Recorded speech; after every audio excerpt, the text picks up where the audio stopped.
And so that's why we see mega churches and prosperity gospel and all of that. Because give me all your money. Give me your gold watches. I'll put them in a big old metallurgy.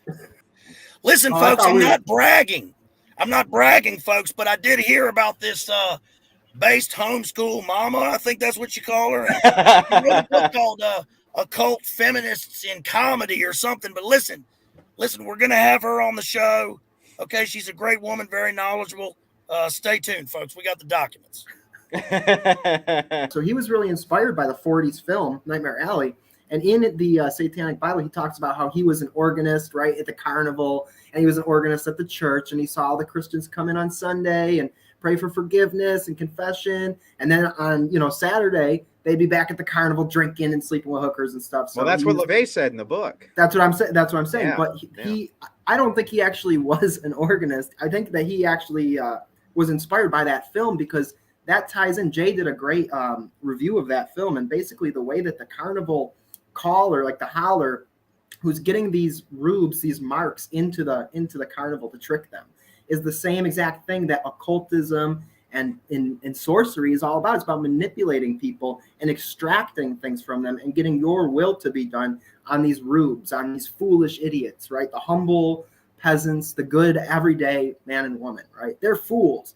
The Satanism, occultism, they're the predators, they're the wolves that are trying to attack the sheep, right? Like that's where one of his inspirations was that film, because that film and that book is all about that manipulative carny-esque thing of manipulating people and that. So well, that wouldn't shock me. So I guess from my mind's eye, LaVey was yet another one of these kind of phony parapsychologists or parasocialists or parasociology, whatever the hell you want to call it, much like the Warrens were, Ed Warren and Lorraine Warren.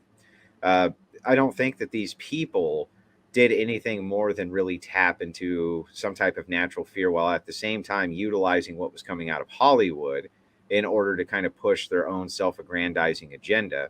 And they made a lot of money.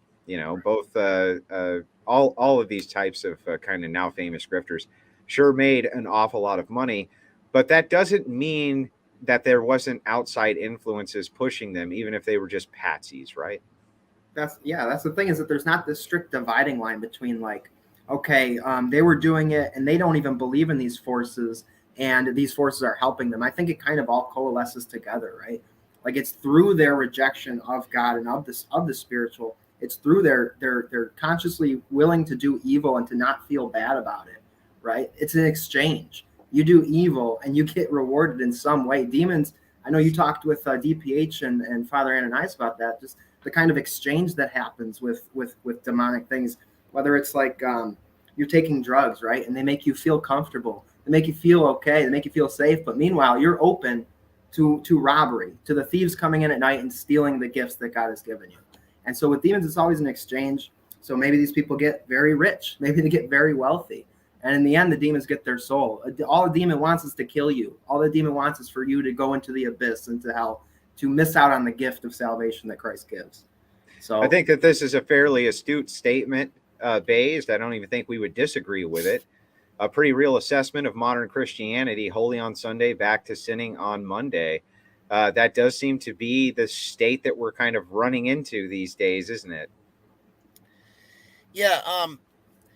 I think that I think that people will often misunderstand someone like a lot of these guys, and they'll say, for instance, that someone like Crowley was pure grifter and was a carnival barker. And I think that that's true on some level. However, it's also it's sort of it's underestimating their intent and their effectiveness, because Crowley was very knowledgeable about the Bible. I think LaVey was too. I think going back to your what you said about LaVey and his written work, I think that yes, it's poorly written, but in a sense that helps his cause because a lot of these guys, I mean, even if you look at certain infamous dictators in their written works or their manifestos, the more intellectual it is, the less effective it is. I mean, even if you read like Mao Zedong's Guerrilla Warfare, it's a very plain book. It's purely based on practicality and emotion, and I think that that's one thing that serves these people.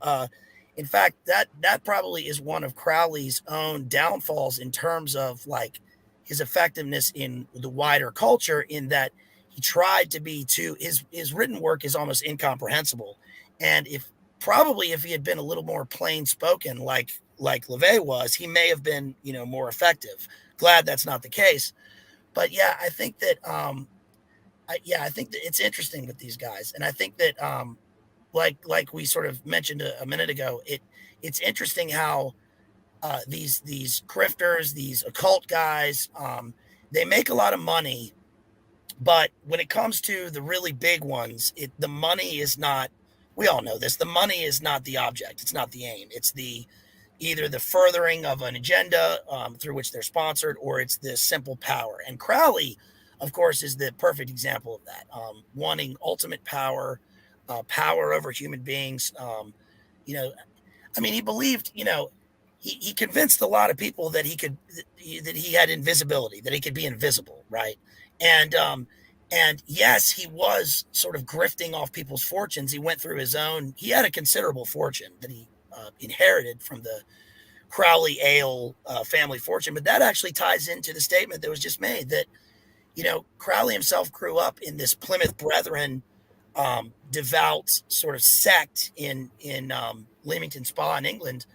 And his father was a Jonathan Edwards type. And yet, for all of that, they had a major brewery, and they were selling alcohol, and they owned all these pubs, but they were speaking out against it on Sunday. So yeah, it's an interesting statement. Yeah, can I address that comment, yes. Andrew? You can't. No, you can't. Yeah, you can.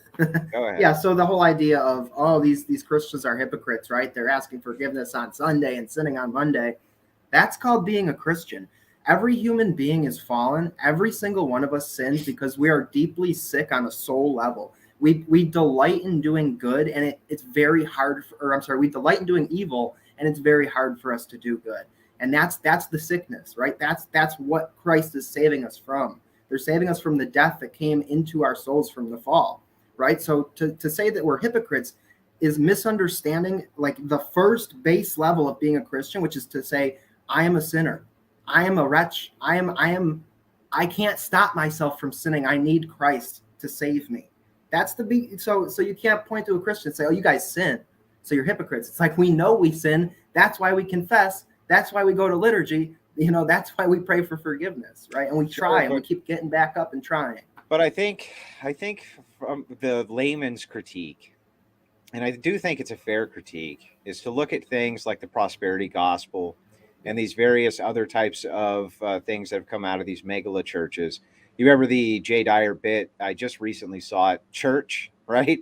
Random balls. Yeah. Well, I mean, I think that kind of the point behind that is what MegaChurchs are kind of like, right? Mm-hmm. We're going to have the big monster truck. It's not going to have anything to do with the ritualistic worship of God, and everything to do with the big screen TV and the and the pizza Sunday and the, and this type of thing.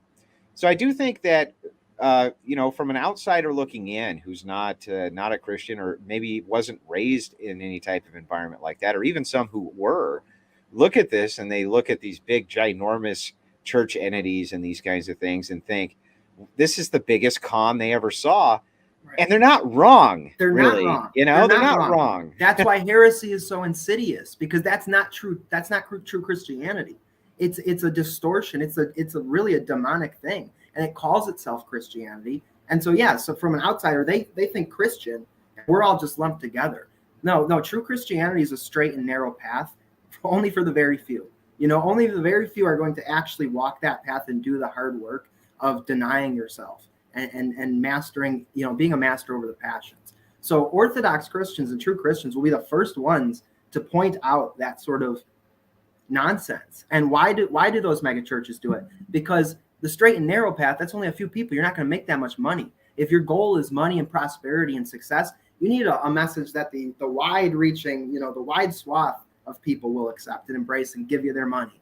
And so that's why we see mega churches and prosperity gospel and all of that. Because give it's me about all money. your money. Give me your gold watches. I'll put them in a big old metallurgy. Put your hands on the screen. But I think that these things are all in some way tied together in kind of the great grift, right? The great grift being much like you see there was a lot of people that made a lot of money on this alien hunting, and on these kinds of conspiracy theories and this type of nonsense. I mean, they made a shitload of money on it. And it seems like people are everywhere in their ability to co-opt a message, make it as palatable to as many people as possible, you know what I mean? And completely destroy what it meant to begin with. Isn't that kind of the mark of the demonic based? Yeah, there are two aspects of that. I mean, one is the idea that the people who are all for aliens are they're the same people who say, no, we couldn't live in a world created by God. We couldn't have, a creator. We couldn't have God. But at the same time, no, the aliens created us, and they are these extraterrestrial beings that are bigger than us, and it's them. They're the ones who did it. The other idea is that I forgot to mention that one of the most one of the weirdest, I guess, elements of this is that Brenda Densler wrote, this was I think in a CIA document, talked about how the ultimate agenda of, we talk about the agendas, 2020, 2030, whatever, 2050, the ultimate agenda for, I guess, overall control is the idea of the fake and Gahay alien invasion, right? Because she said specifically that it would destroy people's last vestiges of faith and would ultimately annihilate their belief in Christianity. And that would allow for, the final total control element, which I think is interesting because it shows that this isn't just something that, like weirdos at Area 51 or even just Hollywood talk about. This is something that people in intelligence, people in military, and people in elite circles truly consider. So, well, Alex Jones talked a bit about that years ago. I remember saying that they were working on a microprocessor technology that could basically beam out into the sky a giant picture that would be reminiscent and look like an actual alien attack. Right. I was very skeptical of those claims until I came across various documents that showed that there are actual projectors that are used in warfare in order to show aerial attacks that are coming that actually are not coming. They actually have one such projector that's called the Mirage. And that's what it does, right? It's designed. And when you think back in warfare to D-Day and various things like this, where they used blow up tanks and they wanted to make all warfare is deception.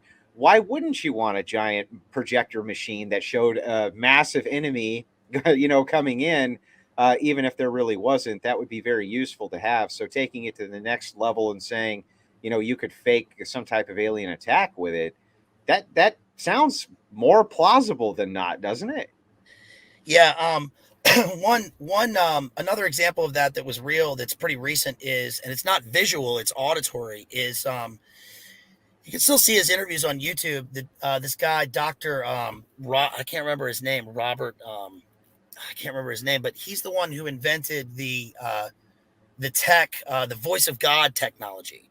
And he talks about how, they did brain studies. They did, using the brain basically as an acoustical device. And when they have those LRAD weapons that they use now for riot dispersal, what they did was the sonic noise making weapons. That's right. Yeah, ELF, low frequency weapons. And what they found was that they could actually program auditory you could type in a message and it would convert it to bits or whatever, and then they could simply record somebody's voice. And a lot of the insane people on the internet, the TIs, will talk about this as happening, and who knows if that's true or not, but it is true in the sense that in the first Gulf War, they did line up those weapons and they aimed them at I don't know if it was Quds Force, but who they aimed it at, and they programmed a message that said, "This is Allah, lay down your weapons." And they all heard it in their skulls, dropped their weapons, and ran into the desert. So, that was 30 years ago. So and why wouldn't you want that technology for warfare? Right? You would, right?